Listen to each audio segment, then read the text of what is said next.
Magnesium ribbon is rubbed before burning, तो इसे because it has coating of, हाँ, it has coating of magnesium oxide, हाँ हाँ, इस वजह से इसे हटाया जाता है। सो द मैग्नीशियम ऑक्साइड के साथ एक और चीज लिखी है, बेसिक। क्या मेटल के ऑक्साइड बेसिक होते हैं?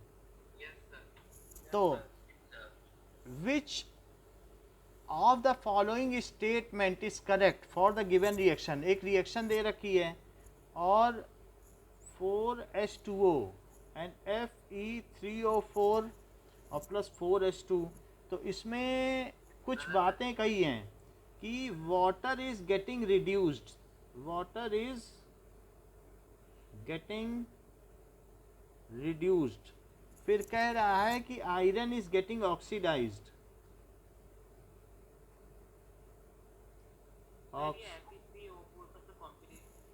Fe3O4 है मैग्नेटाइट, मैग्नेटाइट जो Fe3O4 है वो 2FeO और Fe2O3 का वो है, यानी अगर Fe3O4 है, इन दोनों का मिक्सचर है, इसको मिलाओ FeO, इन दोनों से क्या बना? क्या Fe3 और O4 बना? क्या ये मिक्स्ड ऑक्साइड है?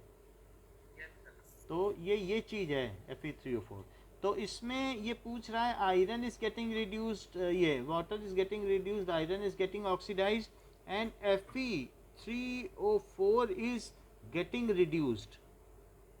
कौन सा ऑप्शन सही है?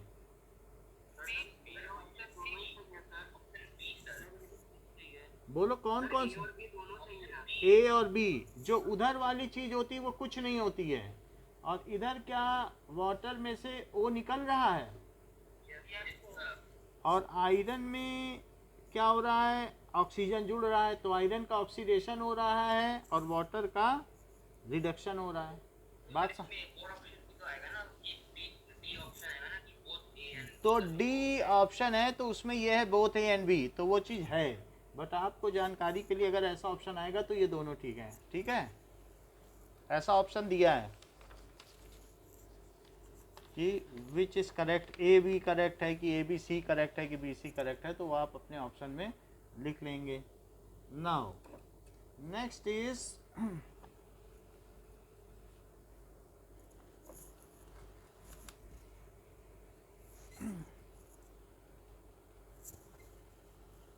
दिया है which is exothermic process, which is exothermic process. तो पहला है adding of water in quicklime, adding of water in quicklime.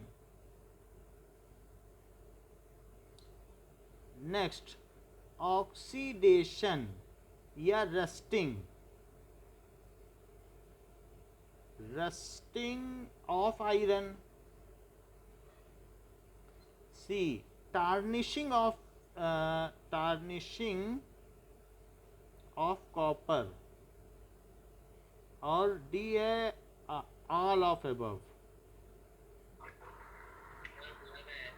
बोलो। ब्लर हो गई? ओके, हैं? हो सकता है, मैं उसको कॉल करूंगा, 1 मिनट रुको।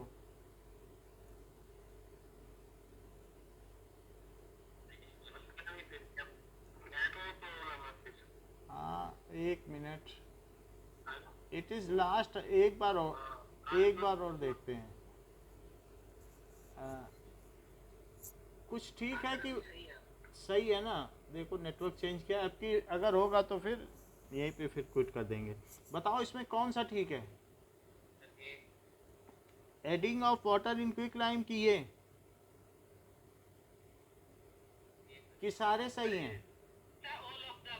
हाँ, क्योंकि ऑक्सीडेशन ऑफ एनीथिंग इस जो भी है वो एक एक्सोथर्मिक रिएक्शन है। ये सभी एक्सोथर्मिक है।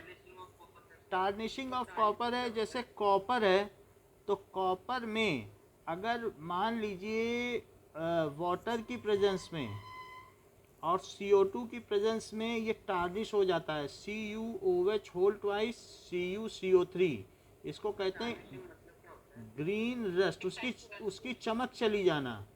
तो इसको कहते हैं copper hydroxide copper carbonate, copper hydroxide copper carbonate. तो कार्बोनेट क्या किसी प्योर मेटल का कंबाइंड स्टेट में बन जाना, क्या ये एक एक्सोथर्मिक रिएक्शन है? उसकी वजह से भी एक्सोथर्मिक है, तो ये एक एक्सोथर्मिक रिएक्शन है। क्या सिल्वर में सल्फर का जुड़ जाना एक्सोथर्मिक रिएक्शन है? टार्निशिंग ऑफ सिल्वर, ठीक है, तो सिल्वर सल्फाइड बन गया, so it is tarnishing, tarnishing of silver. तो इसलिए चाहे ऑक्सीडेशन हो, रस्टिंग ऑफ आयरन हो, टार्निशिंग ऑफ सिल्वर हो, या अगर किसी भी मेटल का प्योर फॉर्म से ऑक्साइड बना देना, ये सभी क्या चीज़ हो गई बताइए? ये चीज़ हो गई। सो कॉम्बिनेशन रिएक्शन से भी जान सकते हो। नाउ हाँ, टार्निशिंग का मतलब है कि उसकी लस्टर चली जाना। कॉपर क्या होता है?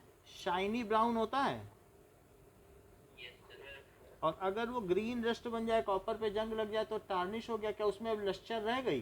चांदी की पायल काली पड़ गई तो क्या उसमें अब चमक रह गई? तो टार्निश हो गई, चमक चले जाना, चमक चले जाना।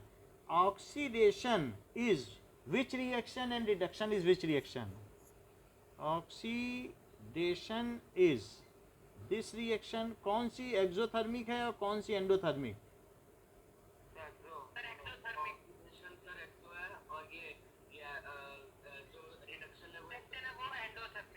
Yes, exothermic. अगर हाइड्रोजन किसी में से निकल रहा है, so endothermic reaction. Now 3 beakers contains 25 ml of water. So 3 beakers contains 25 ml water. Now a small amount of NaOH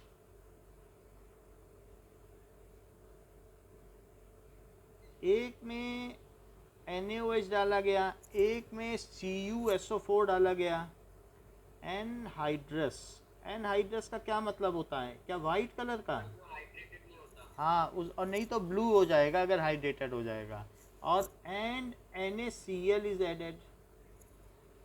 added to ABC beakers, इनमें ये चीज ऐड की गई।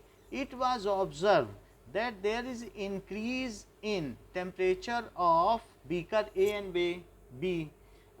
There is increase in temperature of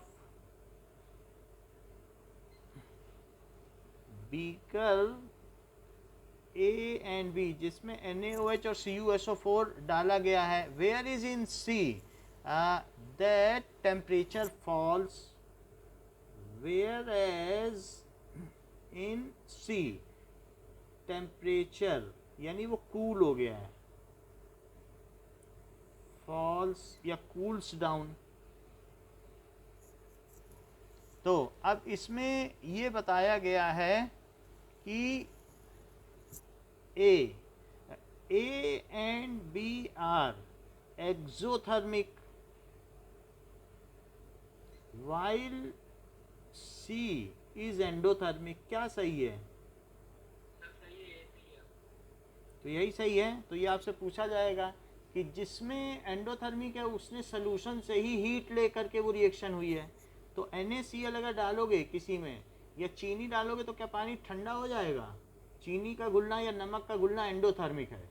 और जबकि इन सब का मिलाना, डाइल्यूशन ऑफ NaOH क्या है बताओ?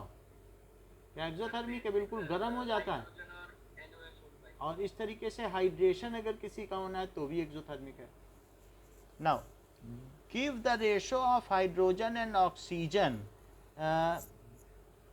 Give the ratio of hydrogen and O2 gas, ठीक है, by volume during process of electrolysis, during process of electrolysis of water. क्या चीज ज्यादा बनेगी? तो क्या रेशो होगा? O2 it is 2:1 by volume।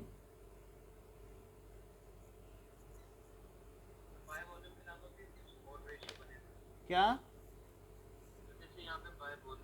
हाँ हाँ हाँ, वो बता दे रहा हूँ, ये सब बता देता हूँ आपको कि अगर कई तरीके की चीज़ें होती हैं, बाई वॉल्यूम होगा, एक मिनट, तो बाई मास होगा, ठीक है, बाई पार्टिकल होगा, 3 तरीके का रेशो है। जैसे मान लीजिए H2O, 1 मोल H2O कितना होता है? क्या 18 ग्राम?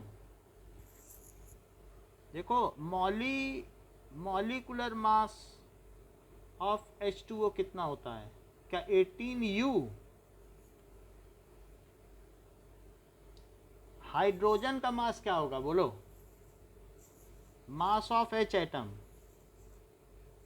Mass of H atom 1U होता है। तो U का मतलब समझते हो? 1.66056 इंटू 10⁻⁻24 ग्राम, एक U इतना होता है, बहुत थोड़ा होता है। U का मतलब क्या होता है कि इतना, एक कार्बन एटम का 12वां हिस्सा। What does it mean by 1U? बताइए।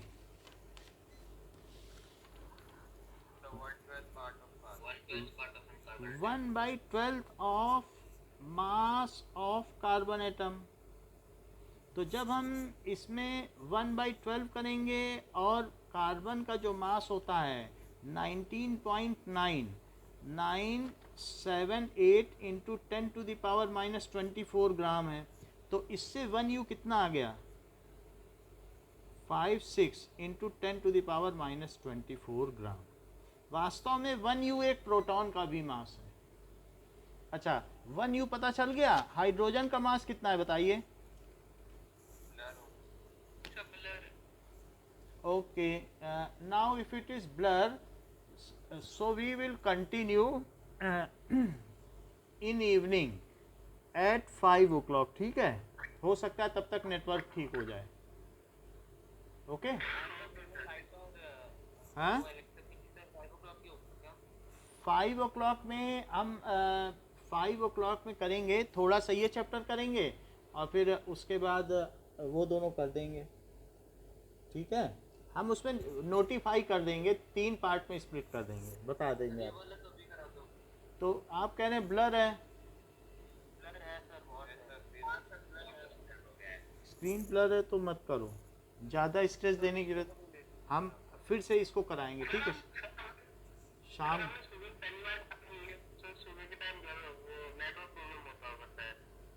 नहीं, हम उसको फ़ोन करते हैं, वो ठीक करेगा। ओके, जैसा होगा हम आपके में क्लास का मैसेज डाल देंगे। Okay, welcome.